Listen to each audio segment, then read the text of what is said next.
ini telah merasa berkuasa dan telah merasa memiliki tubuh kita ini. Inilah yang akan menjadi saksi bila manusianya sudah ketemu hari kiamat, sudah ketemu dengan hari kebangkitan, sudah ketemu dengan hari pembalasan, sudah ketemu dengan hari perhitungan. Kapan itu?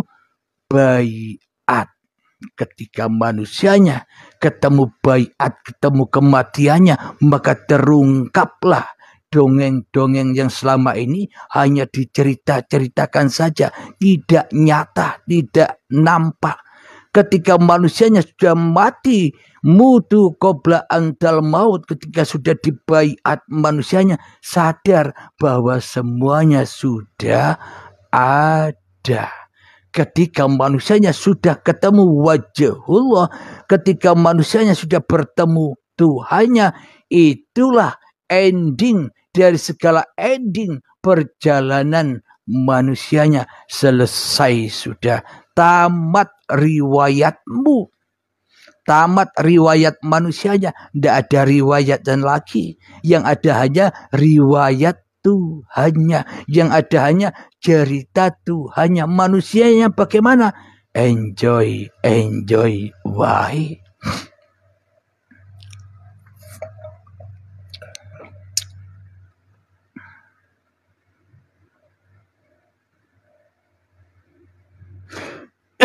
Ayat selanjutnya, Fussilat yang ke-22. وَمَا كُنْتُمْ تَسْتَتِرُونَ أَنْ يَشْهَدَ عَلَيْكُمْ سَمْعُكُمْ وَلَا أَبْصَارُكُمْ وَلَا جُلُودُكُمْ وَلَكِنْ ظَنَنْتُمْ أَنَّ اللَّهَ لَا يَعْلَمُ كَثِيرًا مِمَّا تَعْمَلُونَ. Yang artinya, dan kamu tidak dapat bersembunyi dari kesaksian, pendengaran, penglihatan, dan kulitmu terhadapmu. Bahkan kamu mengira Allah tidak mengetahui banyak tentang apa yang kamu lakukan.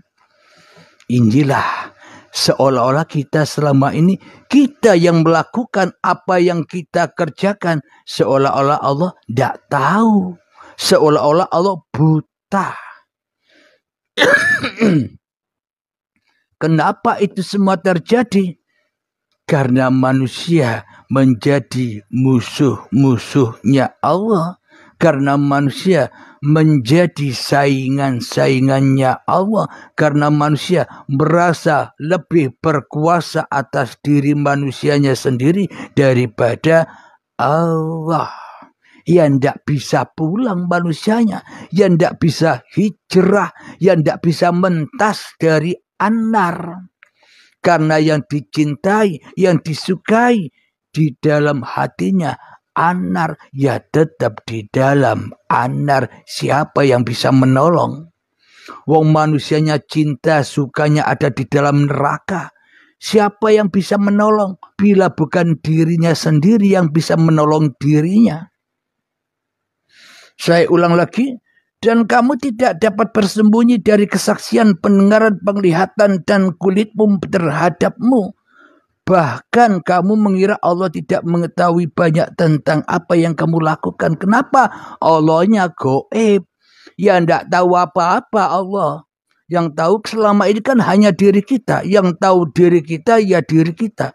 Seolah-olah kita bukan ciptaan Allah. Seolah-olah kita bukan buatan Allah. Dan seolah-olah kita tidak dihidupi oleh Allah. Ya inilah bukti alam barzah yang panas itu. Alam perpisahan antara Tuhan dan hambanya. Ya panas mas bro. Jadi bukan matahari yang dohir itu yang ada di atas kepala kita satu kilan. Tapi yang satu kilan ke bawah ini loh. Matahari hawa nafsu manusia yang selalu memanaskan hati manusia. Sehingga manusia tenggelam di dalam keringatnya sendiri. Dan sehingga manusia tenggelam di dalam urusan-urusan dunianya sendiri-sendiri. Tersiksalah manusianya.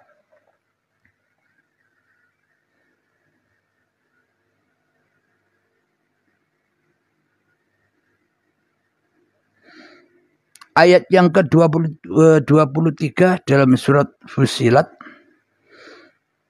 وَذَلِكُمْ ظَنُّكُمُ الَّذِي ظَنَنْتُمْ بِرَبِّكُمْ أَرْدَاكُمْ وَأَصْبَحْتُمْ مِنَ الْخَاسِرِينَ. Dan itulah dugaanmu yang telah kamu sangkakan terhadap Tuhanmu. Dengan itu telah membinasakan kamu, sehingga jadilah kamu termasuk orang yang rugi.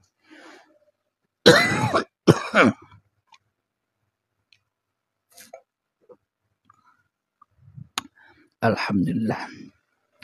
Jadi sekarang kita sudah tahu siapa sih orang-orang yang rugi itu di sisi Allah. Orang-orang yang rugi di sisi Allah itu ketika Allahnya gaib, yang wujud manusianya, itulah kerugian yang besar. Sholat ibadahnya rugi, agamanya rugi, apapun yang dilakukannya serba di dalam kerugian. Kenapa? Karena sia-sia saja. Amal dan ibadahnya hanya untuk pemuas hawa nafsune dewe-dewe.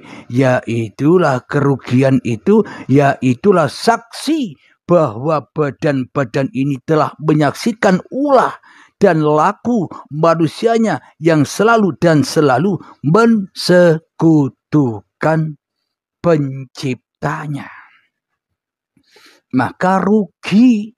Bila Allahnya gaib, ya rugi. Percuma kita bertuhan, percuma kita ibadah wong yang kita ibadahi, wong yang kita tuju gaib, ndak ada.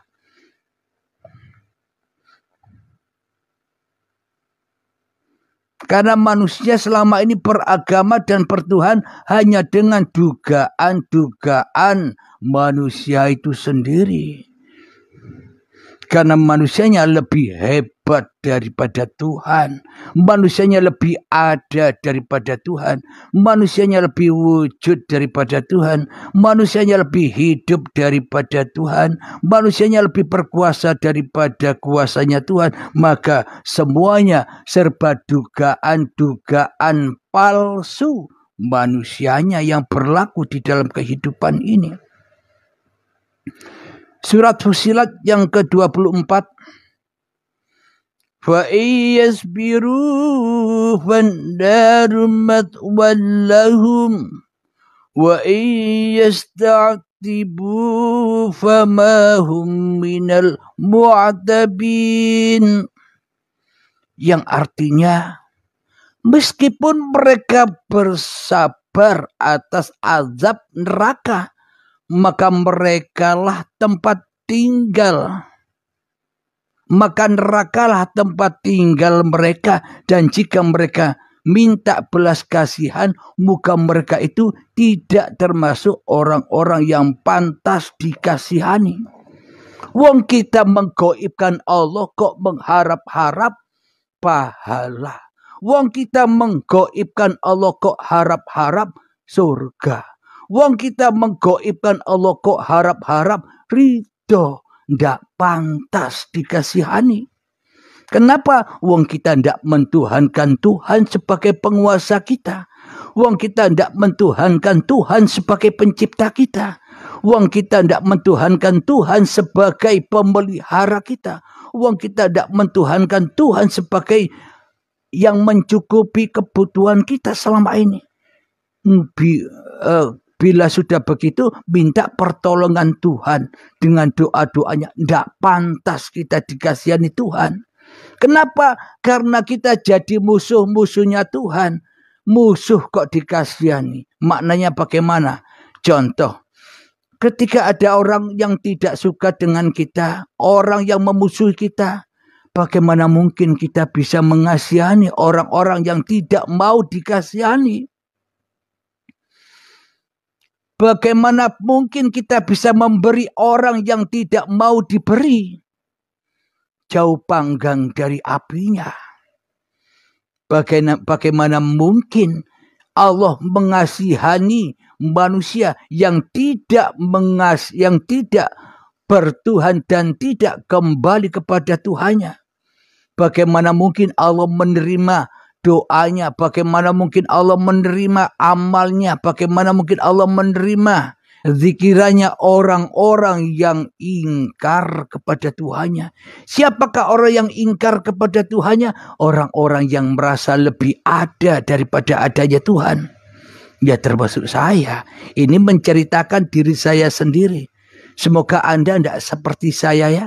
Karena saya ini orang yang ingkar, orang kafir, setan, jin, dajjal ya saya ini. Semoga Anda tidak begitu. Amin ya rabbal alamin.